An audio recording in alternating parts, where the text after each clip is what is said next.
Families are essential to building a black nation. And so if you want to destroy a nation, well, we had to destroy the family. How do we destroy the family? Well, we put a wedge between the fundamental building blocks of a family, and that's the black man and black woman. So the white LGBT community, they used the incident at Stonewall Inn in New York to create a lot of myths and misconceptions about what happened there. And they've used that, the myths of what happened there, as a part of their civil rights history. The Stonewall Inn was a gay club in New York in 1969. In the 1960s in New York, there were a lot of gay clubs. The police just kind of looked the other way.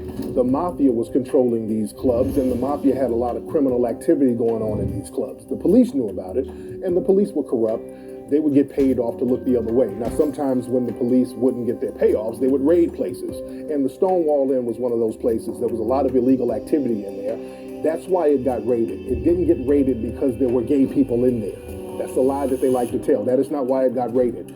It got raided because of the criminal activity. What happened was there happened to be black people at that particular club partying with the white LGBT people. The black people began to get beaten by the police. They fought the police, and that's what the Stonewall riot was. It was a lot of the black people fighting the police up there in New York. The white LGBT community, they flipped that into them getting abused because of their sexuality. They even made a movie where the main character was a white man, and the white man didn't even exist. So there were a lot of lies about the Stonewall Inn. The police were shaking these people up for money, and they fought back.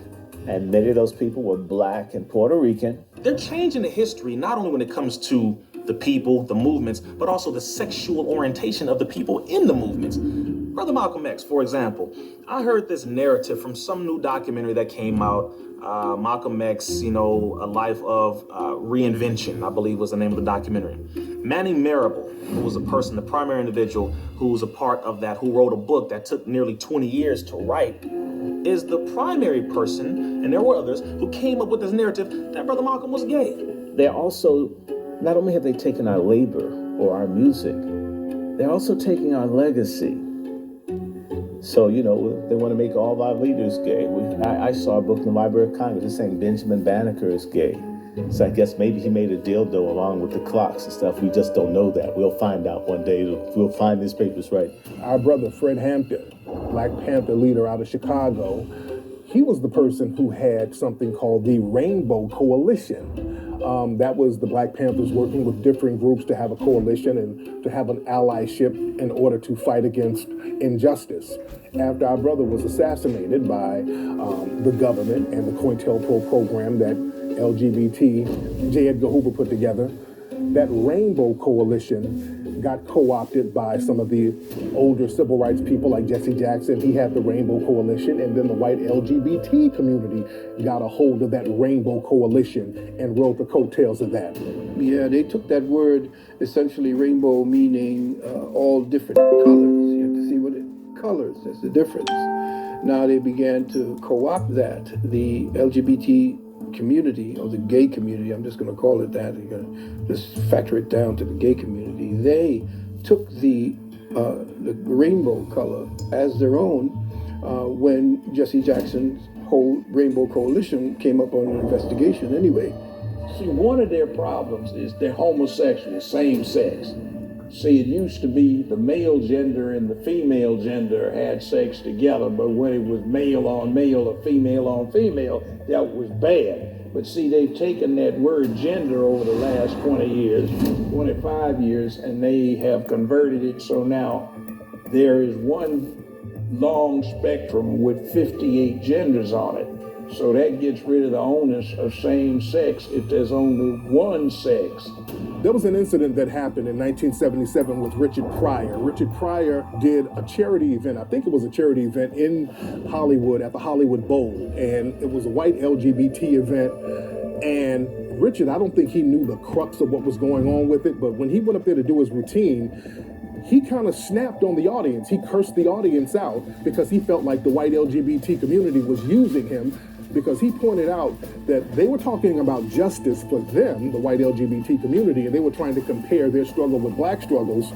But some of the people who were performing who were black at that same event, they were being discriminated against, and Richard Pryor didn't like it, so he went out there and just cussed the whole audience out. He was telling them, if you're talking about justice, where were all you people during the Watch riots, which happened just a decade before that event? So he called them out, and it was a very infamous incident where he cussed that white LGBT audience out. In the school system, you see that any boys who show hypermasculinity, what they will call, or toxic masculinity, what they will call, which is like boys being rambunctious, being themselves, showing agency for themselves, get punished. They get sent out of class. They are hard to control, per white teachers, especially by white females.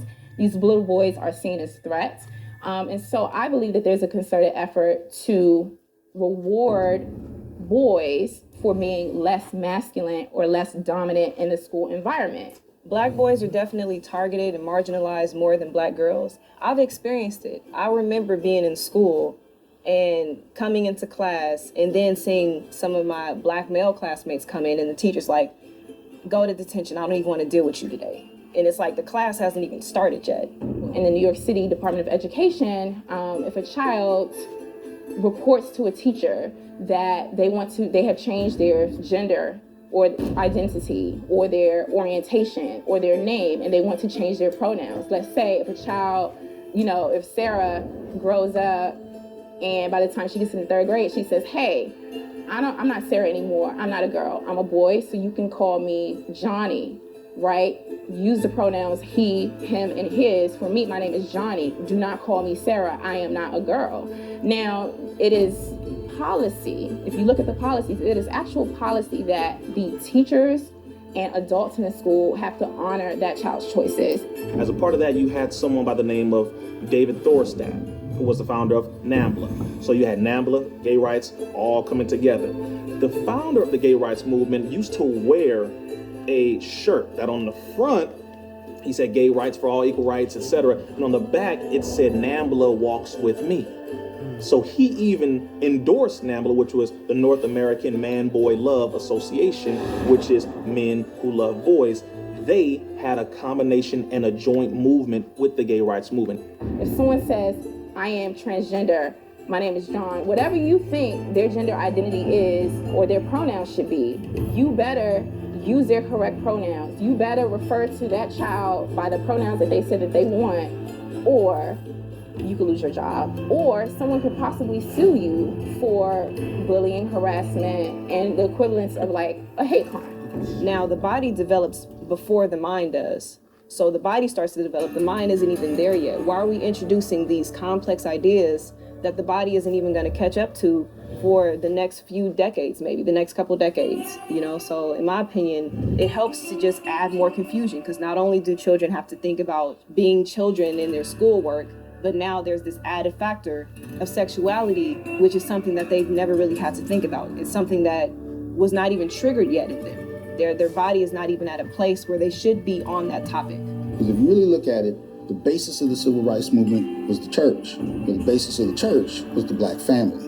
And the only way you could dismantle an ongoing movement like that is to dismantle the family structure, right? So once that family structure is dismantled, you don't really see a significant protest movement in the black community until, I should say the last one I saw after the civil rights movement was probably the South African anti-apartheid.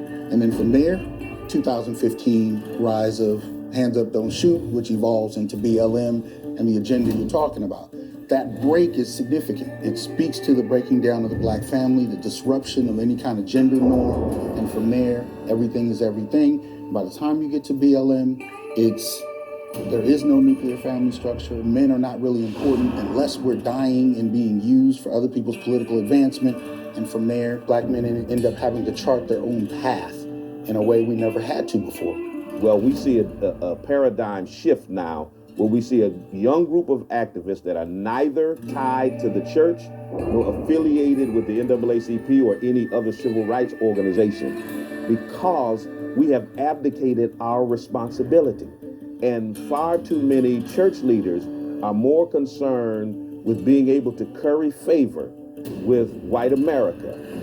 They don't want to be viewed as being rabble rousers or bomb throwers or troublemakers. They don't want to jeopardize certain grants and resources that they may be receiving. In the 90s, the whole barrage, whole propaganda, black people are homophobic, that was part of an effort to make the black community and black culture gay friendly, en route to totally homosexualizing the black community. You talk about the church, which is supposed to be the face of this homophobia. Well, the face of the church is the pastor, right? So the way I kind of always viewed that, this notion that black folk were homophobic was really a dig at really heterosexual black men in positions of leadership and how they are the bastions of homophobia. And so the idea from there becomes the leadership should transition to those who are more accepting. And those who are more accepting is everybody but black men.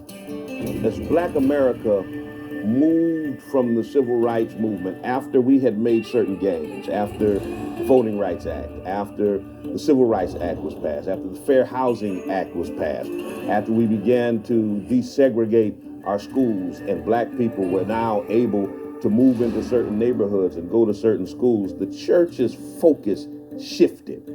All of a sudden, instead of dealing with civil rights and human rights, they started focusing on economics, which is a good thing in its place. But they started with a health and wealth doctrine, with a name it and claim it, with a prosperity gospel. And the church went off on a tangent so far away from its roots, it's having a difficult time getting back.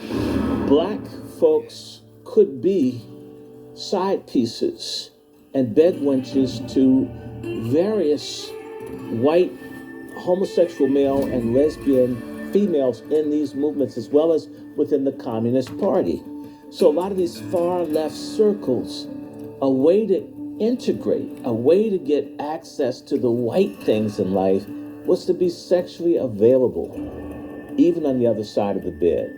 If a man wants to be with a woman, right, what he may think or describe as a natural woman, and chooses not to have sex with, kiss, interact with, or date a transgender person, a transgender woman, then I'm seeing brothers in particular being gaslighted for, oh, you are a homophobe because you wouldn't date or have sex with or kiss this transgender person. So once the government, through its scientists, declared that black masculinity was a sickness, it was to be medicated, and that black masculinity is the disease, black femininity is the cure. If you take that combination, where especially if you got a man who brought up under his mother's tutelage, and that doesn't mean it's bad, but if you have men that haven't been brought up around men, that rite of passage type of thing has never happened, you're gonna see a lot of bitch-ass niggas. And you're gonna see a whole bunch of bitches. In the late 70s, there was a book by an unknown black female author named Michelle Wallace that was heavily promoted by white society called Black Macho. This book was the beginning of the white-funded black male-bashing black gender war wave that took off in the 80s. The main person pushing this book was a CIA-affiliated white feminist named Gloria Steinem. So she kind of really objectified and dehumanized black men in a particular way, but it was a way that was popular, that people gravitated toward it. And I often say from that to Oprah, right? Oprah becomes a spigot, so to speak, a faucet that opens that up because she introduces these fairly obscure black feminist talking points to the mainstream. And then from there, it's being digested. So now you have women who will not call themselves feminists, who've never read a feminist book, but have feminist talking points because they're coming out of that mainstream culture that really starts with Indashake and Williams and filters through Oprah. And so that dynamic creates this snowball of black feminism that we're still seeing that's rooted in what we call an anti-black misandry, a hatred really of black men. Gloria Steinem worked for the CIA while she was in college. She was recruited in college. And she was outed by a feminist group called Red Stockings.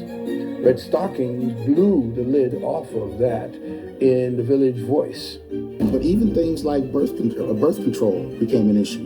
Because at the end of the day, even now, men still have the same options we really had in the 50s. Condoms, abstinence, you know what I mean? Women had over 5 different forms of birth control and 30 different, manifestations, and that didn't even include abortion. So she had complete control of her body and her reproductive system and could actually terminate a pregnancy before, during, or after the Sex Act. We're still talking about pulling out. You know what I mean? That alone kind of offset things. And then we have to also look at the impact of no-fault divorce. So if just having sex means that she has complete control of the reproductive process, and family court means that whatever the court determines you have to pay, whether you can afford it or not, is imposed upon you by this, this apparatus, this court apparatus. All of those kind of things position black men into a very vulnerable state. And it left black men with really one option, and that was a silent protest.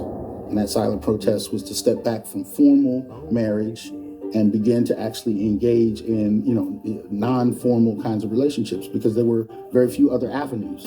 By it resting clearly, and this has come out as a CIA asset, spied on and worked against the black movement. And before he died, he was one of the people that claimed the gay movement was the real movement of the time. So he's absolutely not our guy. We don't need him. The film Color Purple, that becomes a landmark text, so to speak, for black men and how to see black men. And somehow, Danny Glover represents all black men. And from there, that is worse than slavery, retroactively speaking. So fiction begins to redefine history. And they say, why don't you be more like Dr. King? And I always remind them, why would you want me to be more like Dr. King? You put dogs on him. You sprayed him with water hoses. You put him in jail, and eventually you murdered him. So at the end of the day, whether our resistance is nonviolent resistance like a Dr. King or like a Colin Kaepernick, or whether it is more aggressive combative resistance, the end result is always the same. White supremacy is always going to try to quell black resistance in any way possible.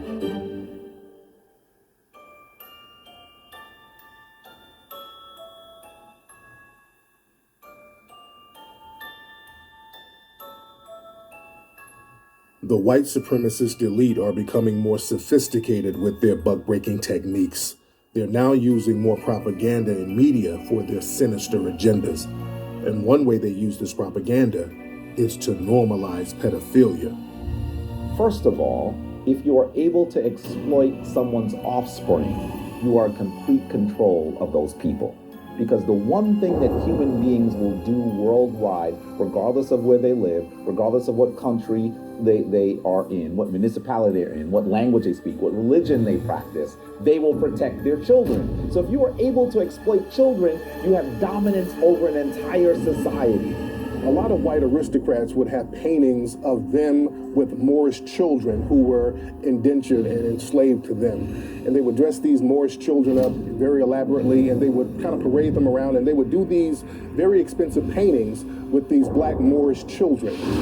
They would almost display them like they were pets. And they kind of do that today. You see a lot of white actors and people in Hollywood parading these little black adopted children around, and they dress them up like pets. Charlize Theron, she kind of does that with her black adopted children who were boys, then she turned into girls, so that's another story. But they would get these Moorish black children, and they would do these paintings with them, and the paintings would have a very pedophile type look to them. It was very disturbing to see these paintings with these Moorish children. You know, what should be offensive is that, but it's probably very telling, is that there's a boys' town here in Chicago. Boys' town is a gay community here in Chicago, but what's telling is, I had to ask myself when I discovered it, why call it boys' town? They have made it so easily obvious now with people running for Congress, who are open pedophiles, people who are being ousted as pedophiles. They had a TED Talk recently in 2018 in Germany, I believe, where a young lady was promoting. She said, well, what is pedophilia? She said, it's a normal feeling. Pedophilia is normal, just like any other sexual orientation. She said, we can't choose our feelings. It is what it is. We can simply choose how we act. I saw actually recently one estimate that argues that 75% of the Nigerian immigrants in Europe are being used for sexual exploitation. I remember going to Nigeria. This is the only time we've been in Africa, but we were out there for a week, and there was a young kid who lived in the village that we were staying in, and he would just come around every day, and like they like to hold your hand and stuff like that. Like African men will hold each other's hands and stuff like that, walking around. So he's this little kid, he's grabbing my hand, holding my hand, and then he comes to me one day and he's like, yo, I spoke to my mother and she said I can go to America with you. Now, I don't even have a child at this point. Like, you know what I mean? And this kid is like 10. But it was just like, and it's not like his mother came to talk to me or anything, and he probably was dead ass serious. Because maybe she thought it was a better life or some shit. So now imagine a real white millionaire pulling up in his yacht or whatever, pulling off a private jet, talking about, I want to take your child for a better life. And they just, here you go. Before Epstein Island, there was another white elitist pedophile ring off the coast of South Africa. It was reported that in the 1980s, high-ranking members of the white supremacist apartheid government were taking black boys to Bird Island to sexually abuse them. In 2018, a former officer with the South African government named Mark Minnie wrote a book exposing the Bird Island pedophile ring. Within 1 week of the book's release, Minnie was found dead and authorities ruled it was suicide, and all copies of the book was taken out of circulation. Bird Island was the precursor to Epstein Island. So you might as well say that Bird Island and Epstein Island were pretty much sisters and brothers, or Bird Island was the grandfather or grandmother of Epstein Island. And when we look in South Africa, during the period where we see apartheid at its height, we see one of the ministers, I believe he was the Minister of the Interior, very high-ranking person, a man by the name of Magnus, actually being one of the individuals that was able to have this Bird Island, this pedophile island, as a place that his closest friends, other wealthy Boers, other wealthy Europeans in South Africa could go and have their way with South Africans. And I almost said South African girls, but you better be clear that there were South African boys there too. These people actually marshaled military helicopters to take young boys over to the island under the pretext that they would be teaching them new skills, hunting, fishing, manhood training, and the whole 9 yards. Came to find out that when they got there, they were trapped on the island and they had to do all kind of perverse acts with these people who were part of P.W. Botha's upper echelon. They go to Africa and to the Caribbean and to Asia because they know that the forces of the dominant culture will not attack them for that. They will attack them if it's European. But what was interesting is that in this case, Jeff Epstein used to take European girls and bring them to the Caribbean to become part of it. He took them to places that were outside the United States of America, along with the entire crew that was part of that. We hear a lot less about the fact that he literally had a private island that many people called Pedophile Island. Many people called it Pedophile Island. This was no secret. But the reason why he was able to get away with it is because it was actually in the Caribbean. We've heard about young girls of European descent being taken there and raped, but I truly believe that we're going to hear more about people who live there who actually were also exploited. See, there's no value for black women and even less value for black girls. So when are we going to hear about the full story of what was happening there? Jeffrey Epstein was an agent for Mossad. Jeffrey Epstein engaged in what was used to be called love traps. His business was love traps for the Mossad, sexual blackmail. So that's why all of these politicians and European royalty were scrambling when he got arrested. And that's why, of course, he was suicidal. He was killed in prison. Epstein died in very peculiar circumstances. He was being monitored every 45 minutes. He virtually had none of the things that you would need to have in order to commit suicide, yet peculiarly, he was able to commit suicide. I think we should be clear that there are many people who are afraid that he might try to cut a deal. The minute you walk into Jeffrey Epstein's New York mansion, there's this huge painting of President Clinton in the blue Monica Lewinsky dress and red heels, sitting in a chair, giving you this look as if to say, what's done here stays here.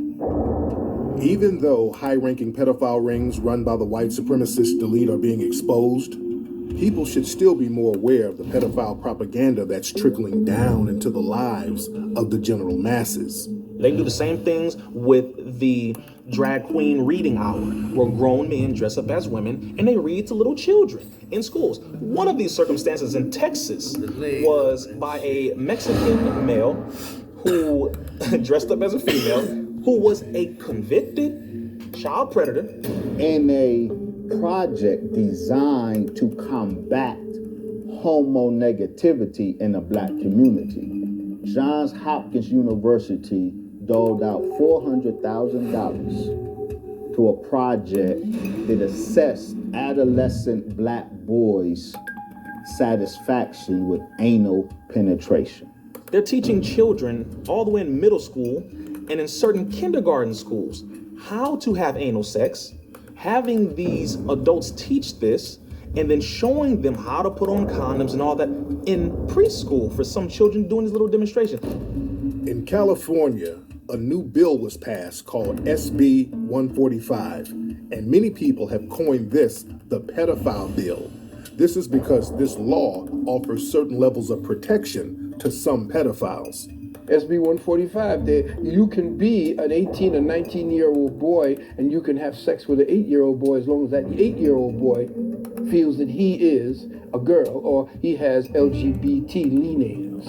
We have to recognize that pedophiles actually prey on the powerless.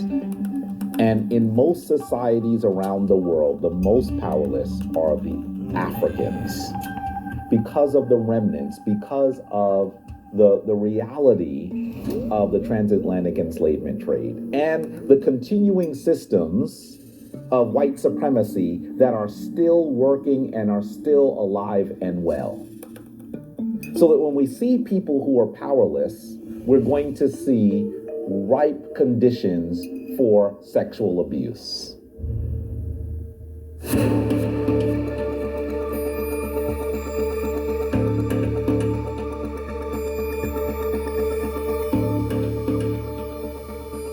It's very important to understand the correlation between the buck-breaking techniques that were used during slavery and the scientific buck-breaking and social engineering and refined eugenics tactics that are being used on black people today.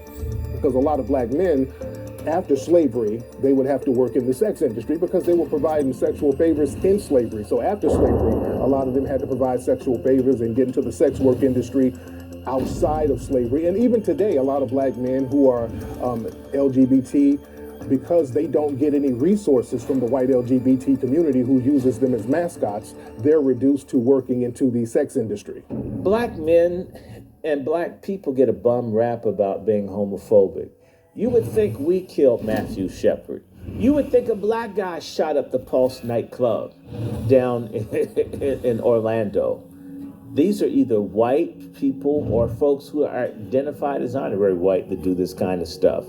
The Jeffrey Dahmer and this mass killer. Are you familiar with Ronald Dominique, white guy who's down in New Orleans and was just killing black men, killed maybe 25 black men, raped and killed them. You don't hear about it. And this, I'm certain this happens, like Ed Buckner.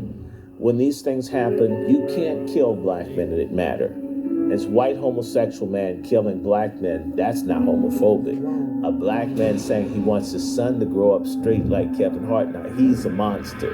And there was a study done at UCLA to kind of assess just what size the black LGBT population was. And it came out to be roughly about 4%, right, of black America. And yet, out of that population, there was basically one black trans person killed per year, some years.